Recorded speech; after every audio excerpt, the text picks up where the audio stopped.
Quando um gato desaparece, quase todo mundo pensa que ele fugiu. Mas a verdade é outra. A maioria dos gatos não vai longe. Quando estão assustados, eles se escondem em lugares silenciosos e apertados. Debaixo de carros, dentro de caixas, telhados, quintais vizinhos, sempre perto de casa.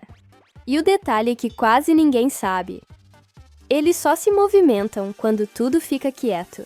Por isso, procurar de dia, chamando o nome do gato, quase nunca funciona. Quer saber exatamente como encontrar? Assista ao vídeo completo no Gatopédia.